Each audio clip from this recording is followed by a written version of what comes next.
கிரி உருகும் பரமனா நலம் தரும் நாராயணீயம் அருள் வழங்குமே தினம் நம்மை காக்குமே. தாரமந்திரமனுசிந்த்ய சந்ததம் பிராணவாயுமபியம்ய நிர்மலாக இந்திரியாணி விஷயாத் அதாபகிருத் ஆஸ்மகே பவது பாசனோன்முகாக.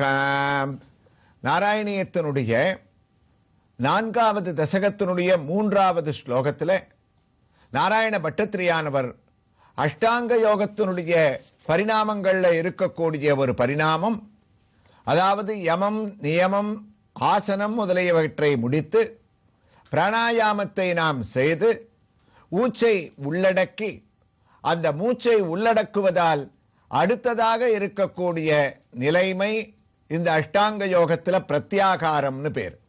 அந்த பிரத்யாகாரத்தை, அதாவது மனசை ஒரு இடத்துல நம்ம கட்டுப்பட்டு நிறுத்தறதுக்குத்தான் பிரத்யாகாரம்னு பேரு. அதை விவரிக்க போறார் நாராயண பட்டத்திரி. அந்த ஒரு திவ்ய வைபவங்களை நாம் நம்முடைய நலம் தரும் நாராயணியத்தில் எந்த ஸ்ரீகிருஷ்ணனுடைய திருக்கோயில்ல அவருடைய தரிசனத்தோடு நாம் அடைய போறோம்னு இப்ப பார்க்க இருக்கோம்.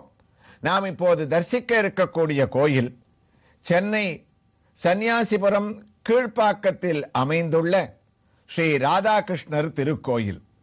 இந்த திருக்கோயில் சுமார் 90 வருடங்களுக்கு மேல் பழமையானது என்று இங்கு இருப்பவர்கள் கூறுகிறார்கள்.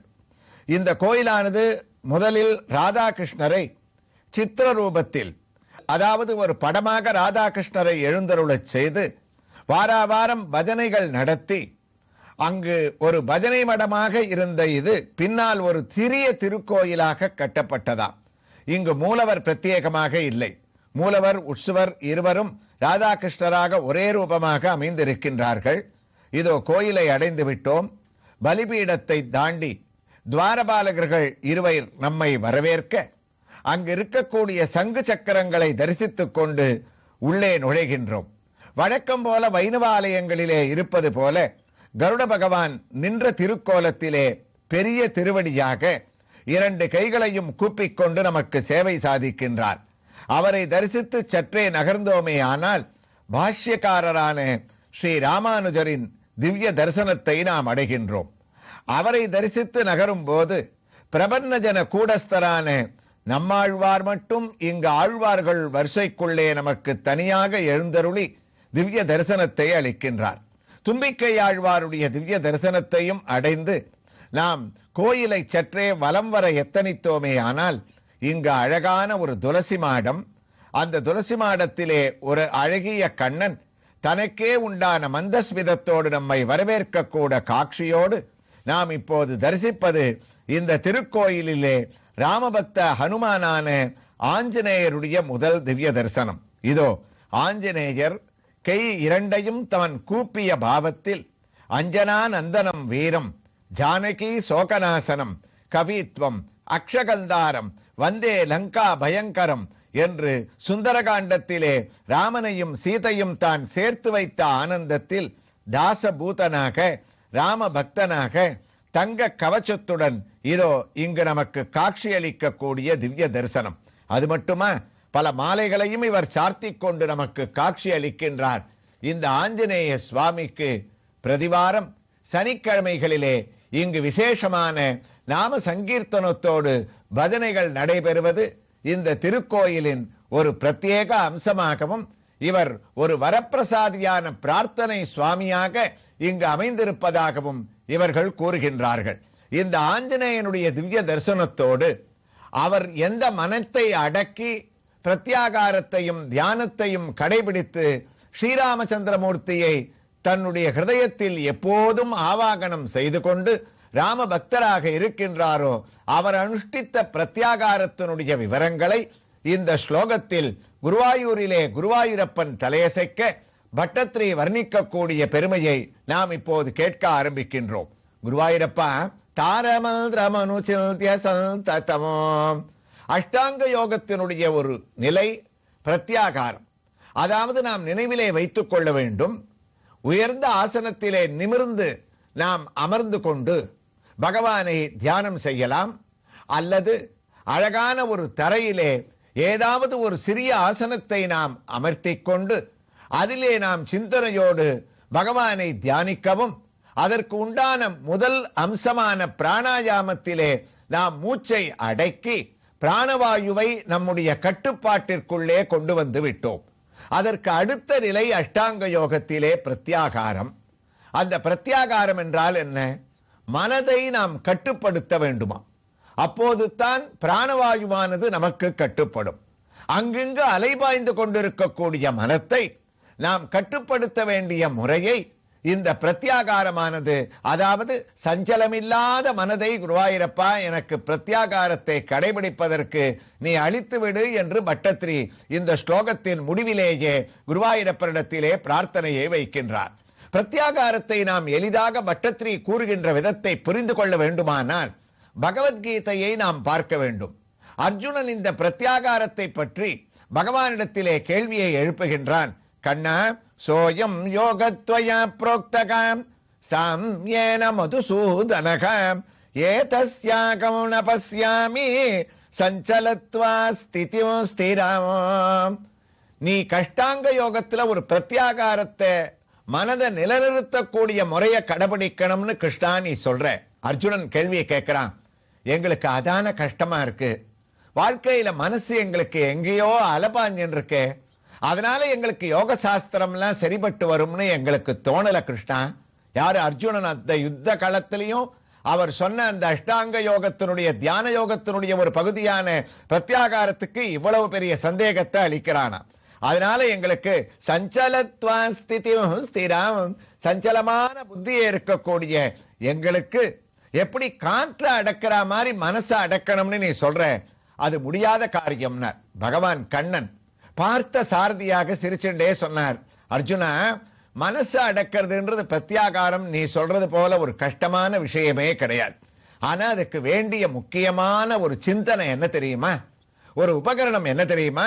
அசம்ஸ்யம் மகாபாகோ மனோர்துர் நிக்ரகம் சலம் அபியாசேன து கௌந்தேய அபியாசேன து கௌந்தேய வைராக்யேன ச கிருஹ்யதே.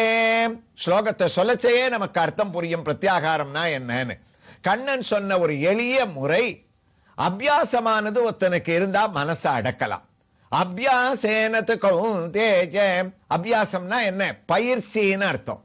அந்த பயிற்சியை ஒரே விஷயத்தை நம்ம திருப்பி திருப்பி திருப்பி ஒரு எண்ண சிந்தனையோட பயிற்சி பண்ணோம்னா நம்மளால முடியாத காரியமே இல்லையா. அப்ப அந்த பயிற்சியினால நமக்கு என்ன ஏற்படும்? வைராக்கியமானது ஏற்படும். ஆக பிரத்யாகாரமான மனதை நிறுத்தி நிலைநிறுத்தி பிராணவாயுவை அடக்குவதற்கு அபியாசம் பயிற்சியும் வைராக்கியமான ஒரு சிந்தனையை இருந்துட்டா ஏ அர்ஜுனா, அது கஷ்டமே உலகத்துல கிடையாது. அப்ப நம்ம தெரிஞ்சுக்க வேண்டியது என்ன? அபியாசம்னா என்ன, பயிற்சினா என்ன? இதுக்கு கண்ணனை விட்டு நம்ம விலகி வந்து ராமகிருஷ்ண பரமஹம்சரிடத்துல போனோம்னா அவர் சொன்ன பிரத்யாகாரத்தினுடைய விவரம் நமக்கு ஈஸியா புரிஞ்சிடும். அவருடைய சீடன் கேட்டான், மனத்தை அடக்கிறது எப்படின்னு.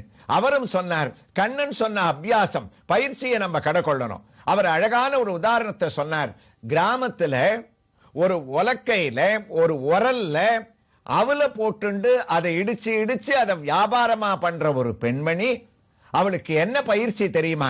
பரமஹம்சர் சொன்னார், அந்த உலக்கையால அவல்ல இருக்கக்கூடிய அந்த உமியெல்லாம் எடுத்து எடுத்து ஒரு பக்கம் இடிச்சுட்டே இருப்பா.